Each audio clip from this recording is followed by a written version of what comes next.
Hai, kenalin, aku Pak Kumis. Kali ini aku mau ngajak kalian untuk mengenal sifat benda dan perubahan wujudnya. Sifat benda terbagi menjadi 3. Ada padat, cair, dan gas. Jadi, seperti apa mereka semua? Sini aku jelasin. Wujud padat. Bayangkan batu keras di tanganmu. Keras, bentuknya gak gampang diubah, dan jumlahnya selalu sama. Nah, itu dia yang disebut benda padat. Benda padat gak bisa kemana-mana, bentuknya pun tetap sama. Mau dipegang atau dilempar, dia gak bakal berubah. Contohnya seperti besi, kayu, dan batu. Dan itulah wujud padat. Wujud cair. Bayangkan air di gelasmu. Air itu bisa mengalir kemana aja, mengikuti bentuk gelasnya, tapi volumenya tetap sama.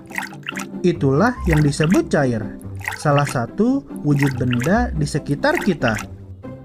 Benda cair juga bisa mengalir, seperti air sungai yang mengalir ke laut. Molekul-molekulnya di dalam bergerak bebas, jadi mereka gampang berpindah tempat. Contoh-contohnya seperti minyak, susu, dan juga darah. Dan itulah wujud cair. Wujud gas. Bayangkan udara di sekitarmu. Kamu gak bisa melihatnya, tapi dia ada di mana-mana dan bisa bergerak kemana aja. Nah, itu dia yang disebut gas. Salah satu wujud benda di sekitar kita. Beda sama benda padat yang punya bentuk dan gak bisa kemana-mana. Gas gak punya bentuk yang pasti. Gas juga bisa mengalir kayak angin yang bertiup. Molekul-molekul di dalamnya bergerak bebas, jadi mereka gampang berpindah tempat. Dan itulah wujud gas. Sekarang kamu udah tahu kan wujud benda itu apa? Tapi kamu tahu nggak? Benda itu bisa berubah wujud loh. Sini aku jelasin. Mencair. Mencair adalah sebuah proses perubahan dari padat menjadi cair. Proses ini terjadi karena benda padat terkena panas. Panas ini membuat molekul-molekul di dalam benda padat bergetar lebih kencang. Semakin kencang getarannya, ikatan antar molekulnya pun melemah dan akhirnya pecah. Pecahnya ikatan ini membuat molekul-molekul bebas bergerak dan saling berjauhan. Alhasil, bentuk benda padat pun berubah menjadi cair. Bisa kita lihat contohnya seperti es krim, es batu, dan mentega. Dan itulah mencair. Membeku.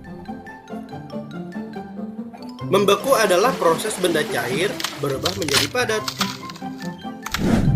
Ini terjadi karena pendinginan atau penurunan suhu.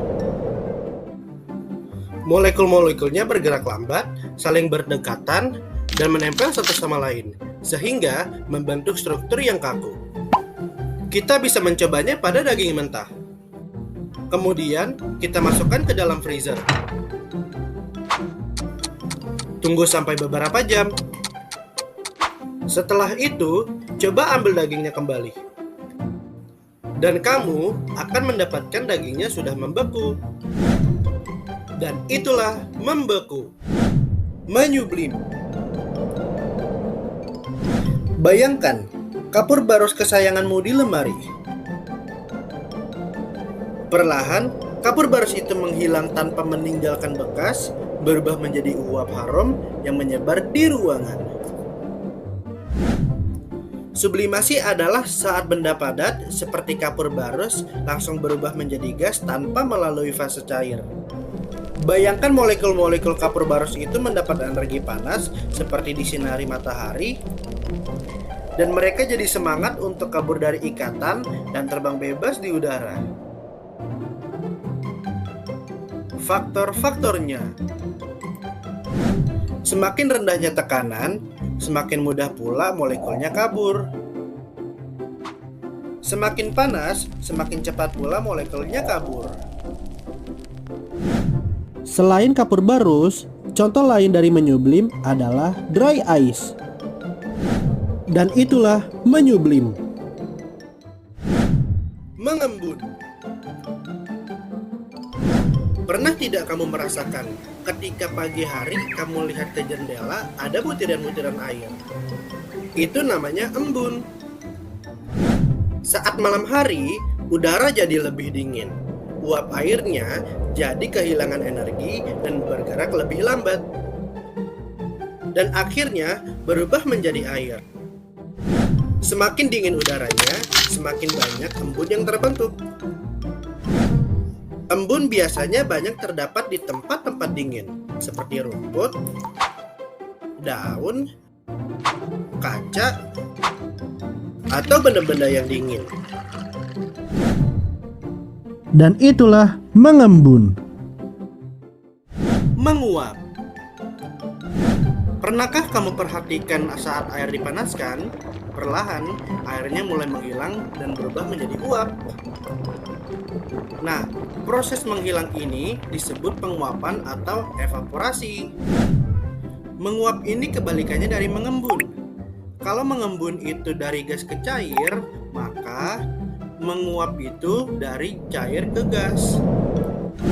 Bagaimana air bisa menguap? Bayangkan air sebagai kumpulan bola-bola kecil. Semakin panas airnya, semakin kencang gerakan bola-bolanya. Saking kencangnya, bola-bola itu melepas dari genggaman dan melayang ke udara menjadi uap air.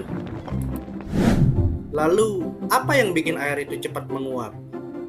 Tentu, contoh paling gampang itu saat terkena panas.